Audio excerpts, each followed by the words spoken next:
नमस्कार दोस्तों, आप सभी का आपके अपने YouTube चैनल जीएस दरबार में हार्दिक स्वागत है। दोस्तों, हम लोग टॉप 25 प्रश्न जीके और जीएस से संबंधित करते हैं। यह जो है प्रैक्टिस सेट संख्या जो है 7 है। तो बिना किसी देरी के शुरू करते हैं। आपके स्क्रीन पर पहला प्रश्न है कि संविधान के किस अनुच्छेद में राष्ट्रीय महत्व के स्मारकों, स्थानों और वस्तुओं के संरक्षण का उल्लेख किया गया है? अनुच्छेद 48, 48 से 49 या 50? तो इसका सही जवाब दोस्तों क्या हो जाएगा? अनुच्छेद 49 में जो है राष्ट्रीय महत्व के स्मारक, स्थान और वस्तुओं के संरक्षण का उल्लेख किया गया है। अगला प्रश्न है, राज्यपाल नियुक्ति की शक्ति रखता है? सभाओं के मंत्री, अधिवक्ता, राज्य लोक सेवा आयोग के सदस्य या उपरोक्त सभी? तो जो राज्यपाल होता है वो सभाओं के मंत्रियों की भी नियुक्ति की कह सकते हो शक्ति रखता है, अधिवक्ता की भी और राज्य लोक सेवा आयोग के सदस्य की भी। इसलिए इसका सही जवाब क्या हो जाएगा दोस्तों? उपरोक्त सभी इसका सही जवाब हो जाएगा। अगला प्रश्न है, भारत में उस राज्य का नाम जहां ब्रह्मपुत्र नदी सबसे पहले प्रवेश करती है? सिक्किम, अरुणाचल प्रदेश, असम या जो है उड़ीसा? तो भारत में जो ब्रह्मपुत्र नदी है वो सबसे पहले अरुणाचल प्रदेश से होकर प्रवेश करती है। ऑप्शन 20 का दोस्तों सही जवाब हो जाएगा। आगे बढ़ते हैं, अगला प्रश्न देख लेते हैं। हिंदुस्तान एंटीबायोटिक प्लांट कहाँ स्थित है? ऋषिकेश, लखनऊ, कानपुर, तमिलनाडु? तो हिंदुस्तान एंटीबायोटिक प्लांट ऋषिकेश में स्थित है। ऑप्शन ए इसका सही जवाब है। अगला है, भारतीय शासित क्षेत्र में कौन दो ज्वालामुखी द्वीप हैं? नारकोंडम, बैरन या धारीवाल बैरन या अंकलेश्वर नारकोंडम या इनमें से कोई नहीं? तो भारत में जो दो ज्वालामुखी द्वीप हैं वो नारकोंडम और बैरम द्वीप है। ऑप्शन ए इसका सही जवाब हो जाएगा। अगला प्रश्न है, यदि पिता का रुधिर ए और माता का ओ है, बच्चे का संभव रुधिर समूह क्या हो सकता है? ए और ओ, ए बी और ओ, ए और बी या ओ रुधिर समूह? तो यदि पिता का रुधिर समूह ए है और माता का ओ है तो बच्चे का जो रुधिर समूह होगा वो ए और ओ होगा। ऑप्शन ए इसका है। आगे बढ़ते हैं, वयस्क व्यक्ति के शरीर में कितनी हड्डियां हैं? ये तो सभी पता होगा, मैं इसका सीधे ही जवाब बता देता हूँ, 206। आगे बढ़ते हैं, अगला प्रश्न है, निम्नलिखित में से सबसे कठोर पदार्थ कौन सा है? टिन, एल्यूमिनियम, डायमंड या आयरन? तो सबसे कठोर पदार्थ दोस्तों आप सभी को पता है कि डायमंड होता है, हीरा। ऑप्शन सी इसका सही जवाब हो जाएगा। आगे बढ़ते हैं, अगला प्रश्न देख लेते हैं। सूर्य की पराबैंगनी किरणों का अवशोषण ओजोन के द्वारा होता है, वह किस स्तर में पाया जाता है? अर्थात कहने का तात्पर्य है कि जो पराबैंगनी किरणें ओजोन परत रोकता है तो ओजोन परत किस मंडल में पाई जाती है? क्षोभ मंडल में, समताप मंडल में, मध्य मंडल में या बहिर्मंडल में? तो इसका सही जवाब समताप मंडल में ओजोन परत पाई जाती है। अगला, किस महासागर की तटरेखा सबसे लंबी है? प्रशांत महासागर, अटलांटिक महासागर, हिंद महासागर और आर्कटिक महासागर? क्वेश्चन को समझना, इसमें पूछा गया है किस महासागर की तटरेखा सबसे लंबी है। ये याद रखना है, सबसे बड़ा महासागर यहाँ पे नहीं पूछा गया है, यहाँ पे पूछा गया किस महासागर की तटरेखा सबसे लंबी है। तो इसका दोस्तों सही जवाब बताइए। हाँ, तो हो जाएगा इसका जवाब अटलांटिक महासागर। आगे बढ़ते हैं, अगला है, पराबैंगनी तरंगों का कौन सा प्रयोग नहीं है? आपके ऑप्शन दिए गए हैं, संकेत भेजना, समुद्र की गहराई नापना, कपड़ों, जहाज़ों तथा घड़ी की मशीन के भागों की सफाई के लिए, या वे अनुपस्थित तरंगों की तरह फैलती हैं। इसमें पूछा गया है कि पराबैंगनी तरंगों का कौन सा प्रयोग नहीं है, तो ऑप्शन डी इसका सही जवाब हो जाएगा, वे अनुपस्थित तरंगों की तरह फैलती हैं।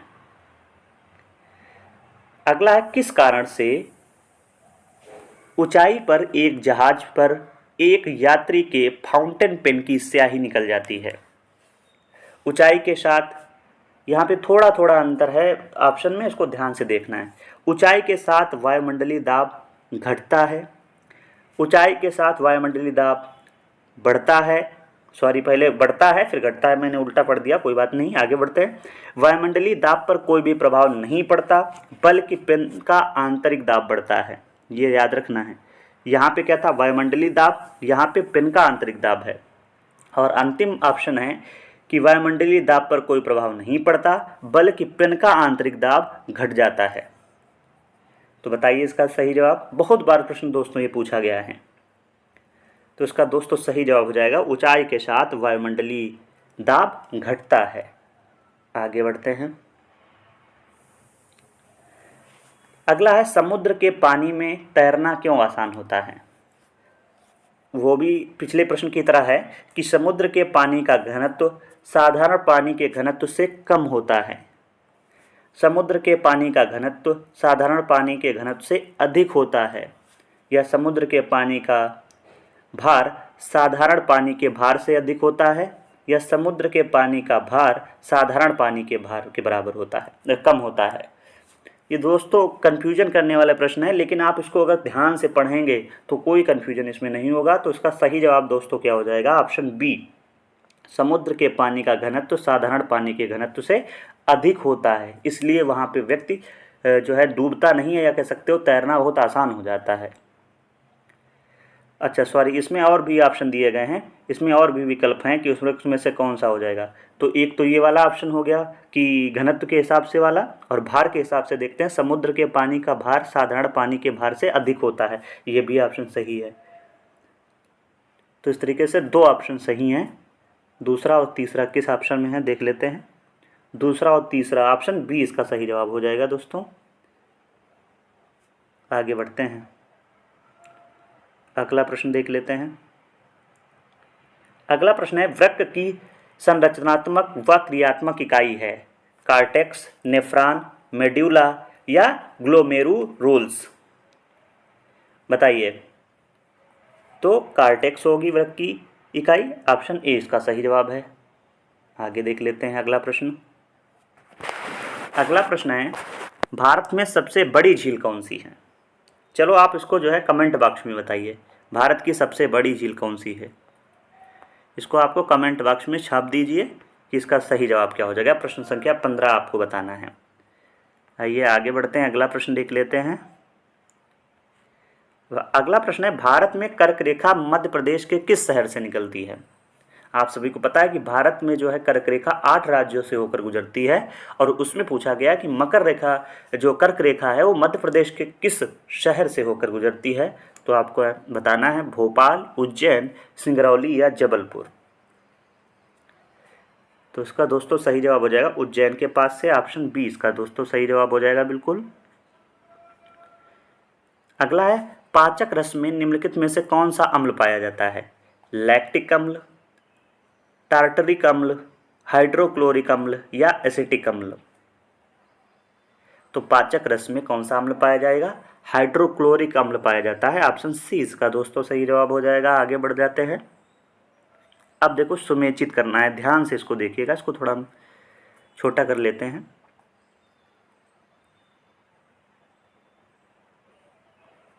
देखिए सबसे पहले आता है पारा। तो पारा क्या है, पारा एक धातु है।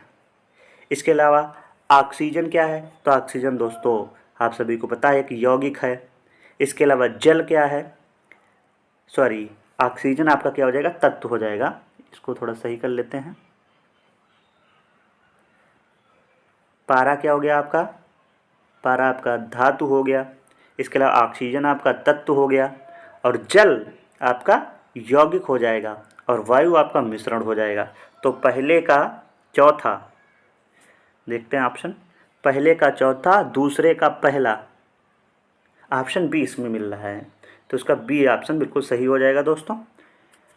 आगे देखते हैं, इसको थोड़ा जूम कर लेते हैं, आगे बढ़ते हैं। अगला प्रश्न है, निम्नलिखित में से कौन सा जोड़ा सुमेचित नहीं है। यहाँ पे रविशंकर सितार दिया गया है।